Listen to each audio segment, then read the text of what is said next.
Assalamualaikum warahmatullahi wabarakatuh. Selamat sore, salam sejahtera bagi kita semua. Selamat datang para peserta silaturahmi Merdeka Belajar atau SMB yang berada di Zoom meeting maupun yang menyaksikan langsung lewat kanal YouTube Kemendikbud RI. Perkenalkan, saya Desliana Maulipaksi yang akan menjadi moderator pada SMB sore hari ini. Sebelumnya izinkan saya untuk tidak memakai masker karena telah berada di ruangan tersendiri dan telah menerapkan protokol kesehatan.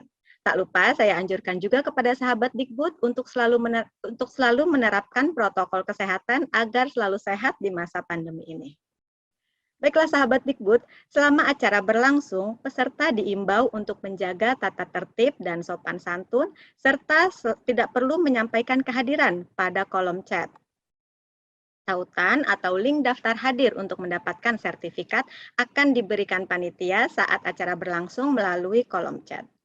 Pertanyaan untuk para narasumber nanti juga dapat disampaikan oleh para sahabat Dikbud melalui kolom chat Zoom meeting.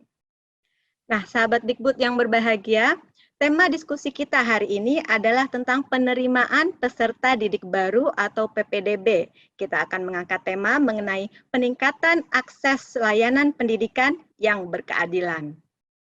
Pelayanan pendidikan secara praksis terkesan memberikan perlakuan yang berbeda, di mana terdapat sekolah tertentu yang disebut sebagai sekolah unggul atau sekolah favorit. Sekolah tersebut dianggap mampu memberikan layanan yang terbaik yang menjamin masa depan peserta didiknya untuk memilih dan melanjutkan ke jenjang pendidikan terbaik berikutnya. Akibatnya, ada warga atau kelompok masyarakat tertentu yang tidak bisa mendapatkan layanan pendidikan yang berkualitas karena faktor geografis, kendala transportasi, akomodasi, dan lain-lain. Hal itu terjadi karena biasanya keberadaan sekolah unggul atau sekolah favorit ini berada di kota-kota besar. Nah, pemerintah melalui Kemendikbudristek telah menerbitkan Permendikbudristek nomor 1 tahun 2021 tentang penerimaan peserta didik baru atau PPDB pada taman kanak-kanak, sekolah dasar, sekolah menengah pertama, sekolah menengah atas, dan sekolah menengah kejuruan. Permendikbud tentang PPDB tersebut mengatur mengenai sistem zonasi yang menjadi semangat baru dalam mendorong peningkatan akses layanan pendidikan yang lebih baik bagi para pemangku kepentingan, khususnya bagi kepala daerah untuk membuat kebijakan teknis pelaksanaan PPDB dan bagi kepala sekolah dalam pelaksanaan PPDB. Baiklah sahabat Dikbud, untuk membahas lebih lanjut tentang PPDB dan peningkatan akses layanan pendidikan yang berkeadilan, saat ini bersama kita telah hadir 4 narasumber yang hebat. Pertama ada Bapak Jumeri, Direktur Jenderal PAUD, Pendidikan Dasar dan Pendidikan Menengah Kemendikbudristek. Selamat sore Pak Jumeri, terima kasih telah hadir. Waalaikumsalam warahmatullahi wabarakatuh. Terima kasih Pak Jumeri.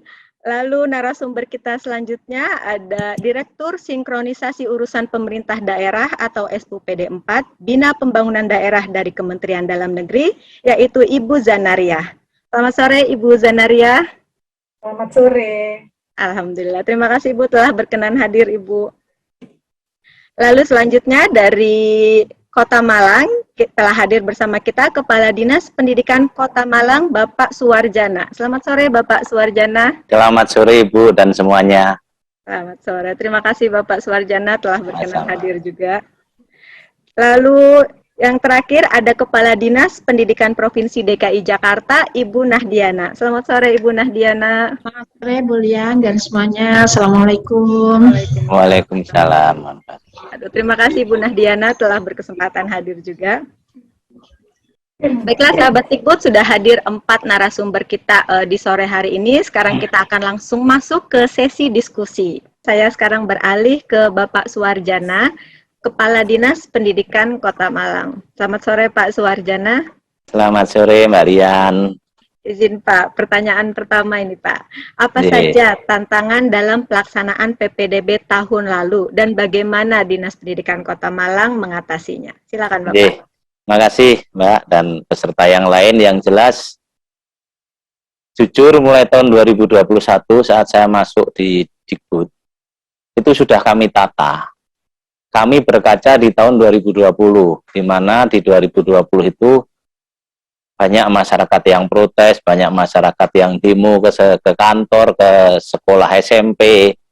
Saya pelajari apa sih masalahnya. Ternyata satu, kurang keterbukaan.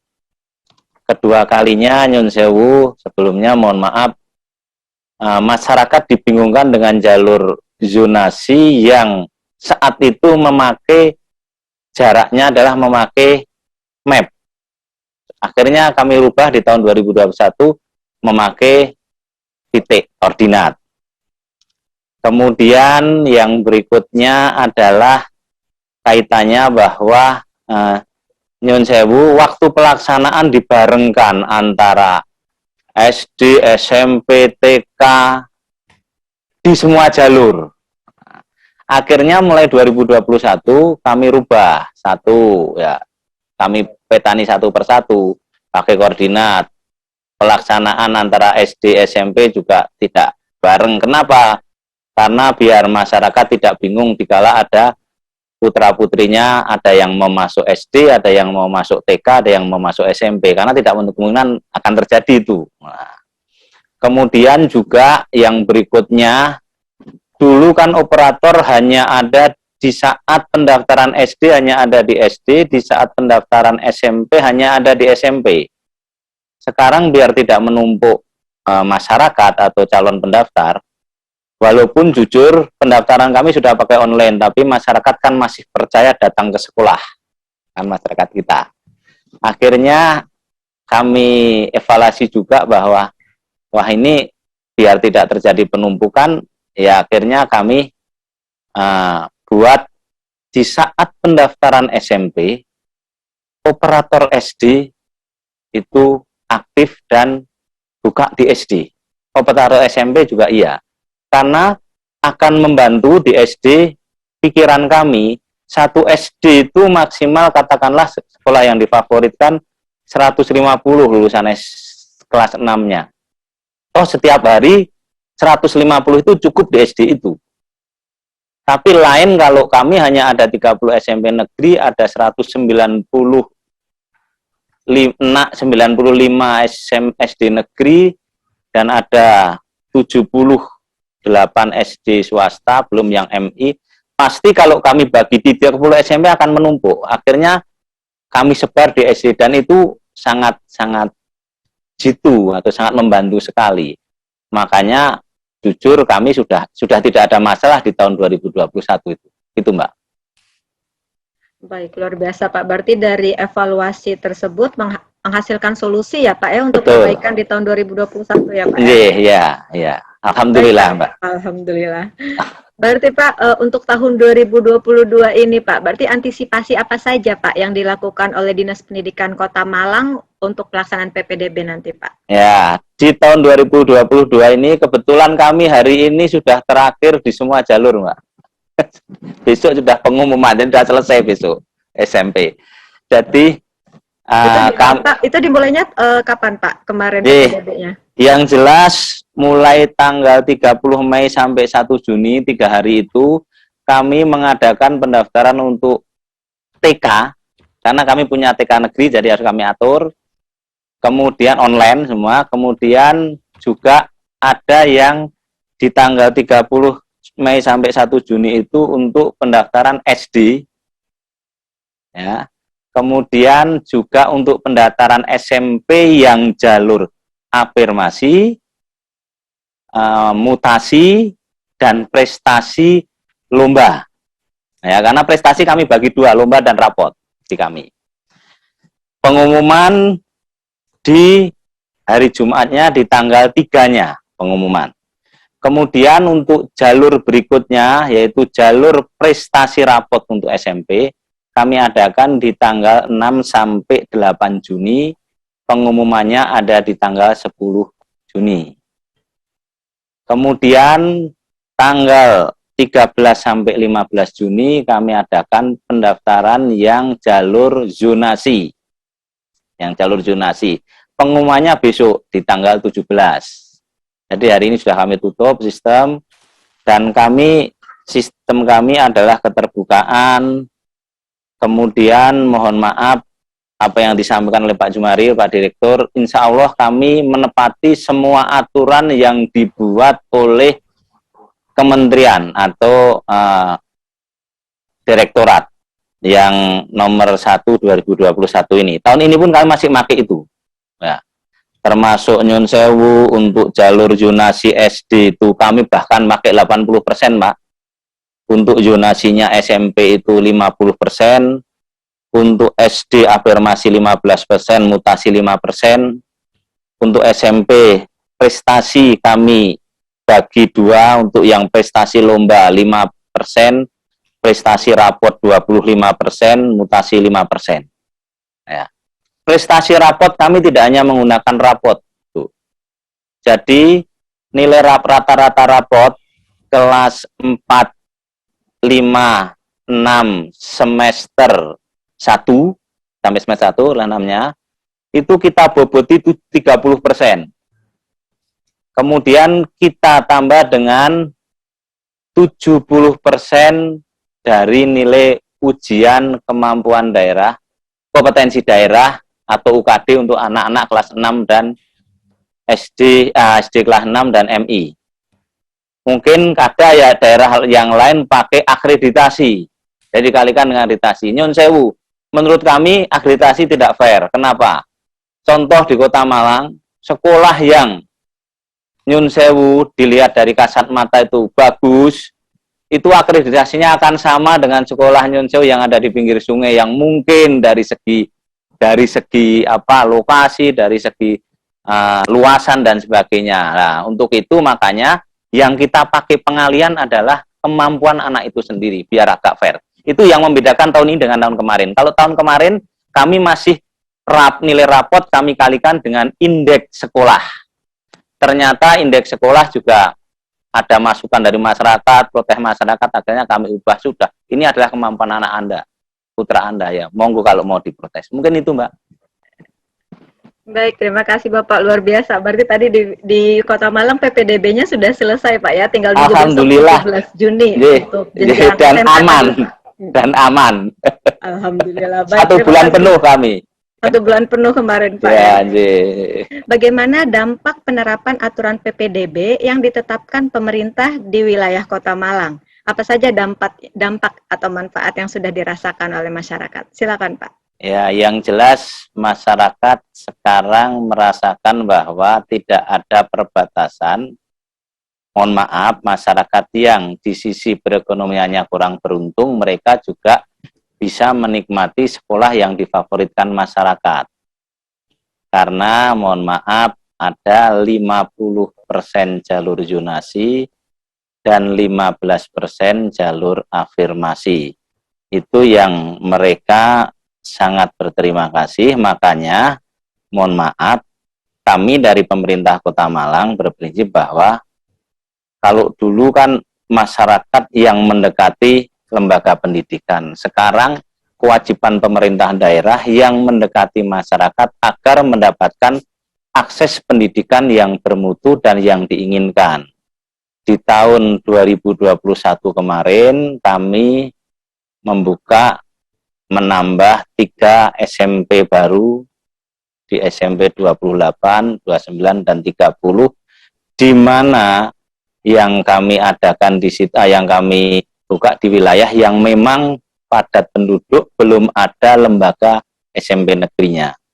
Bagaimana mengantisipasi? Apakah teman-teman dari swasta tidak akan protes?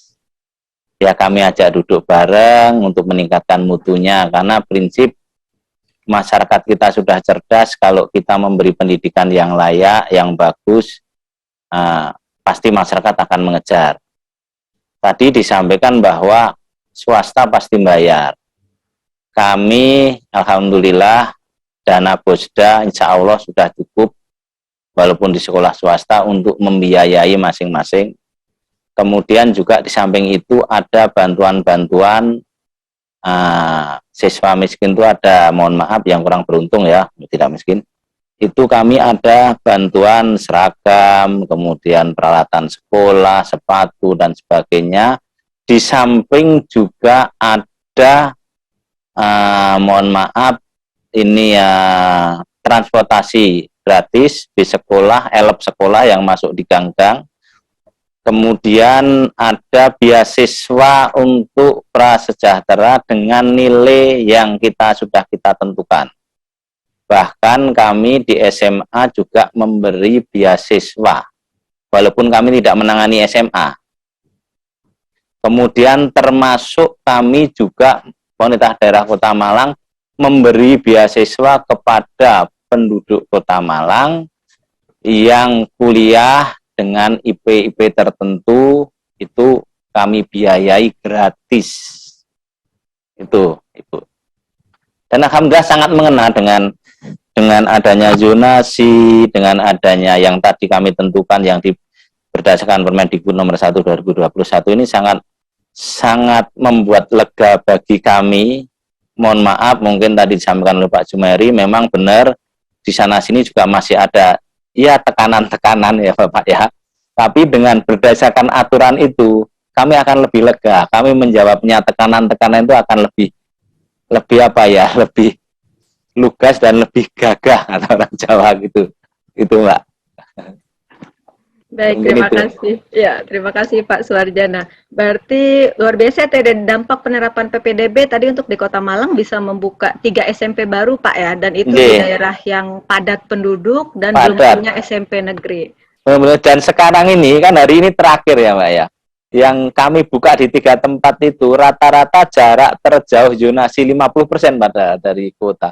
Itu ada di 200 meter kan, berarti kan di situ benar-benar padat penduduk. Banyak ya. Ya itu 206 tadi yang sosial didiknya padat berarti Pak ya. Iya, gitu seperti itu Pak. Jadi, baik, terima kasih Pak Suwarjana. Iya, sama. Nyun sewu, saya bisa menambah ke Pak Jumeri. Ya.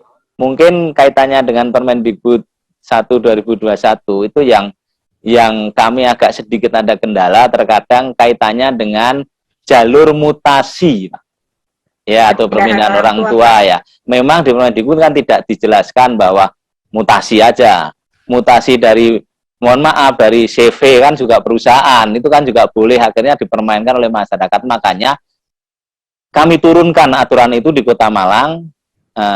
Untuk mutasi yang kami syaratkan adalah 1 BUMN, 2 ASN, 3 TNI Polri. Di lain itu memang nggak ada, walaupun terkadang kita juga berbenturan dengan masyarakat, tapi mohon maaf, turunan juklak itu kan juga kita bahas dengan berbagai stakeholder, berbagai masukan dari masyarakat, dan dari tim kami juga. Mungkin itu. Terima kasih. Baik, terima kasih Pak Suwarjana atas penjelasannya. Baik, kami ucapkan terima kasih juga kepada juru bahasa isyarat serta Bapak Ibu yang telah menyaksikan webinar Silaturahmi Merdeka Belajar pada sore hari ini. Saya ingatkan kembali, sertifikat hanya diberikan kepada peserta yang sudah mengisi tautan atau link presensi dan mengikuti rangkaian acara webinar melalui Zoom Meeting. Sertifikat elektronik akan dikirimkan ke alamat ponsel atau email yang dicantumkan pada link presensi. Jadi pastikan sahabat Dikbud telah mengisi alamat email dengan baik dan benar ya. Webinar Silaturahmi Merdeka Belajar akan diselenggarakan secara berkala setiap hari Kamis dengan tema yang berbeda. Nantikan webinar SMB selanjutnya pada Kamis depan dengan topik yang tak kalah menarik. Sahabat Dikbud juga bisa mendapatkan informasi terkini mengenai Kemendikbudristek melalui akun media sosial Kemendikbudristek, yaitu melalui YouTube, Instagram, Facebook, dan Twitter. Jadi jangan lupa di-follow dan subscribe ya. Oke, akhir kata saya Desliana Maulipaksi pamit undur diri sebagai moderator. Mohon maaf apabila ada yang kurang berkenan dalam penyelenggaraan SMB sore hari ini. Wassalamualaikum warahmatullahi wabarakatuh. Salam Merdeka Belajar.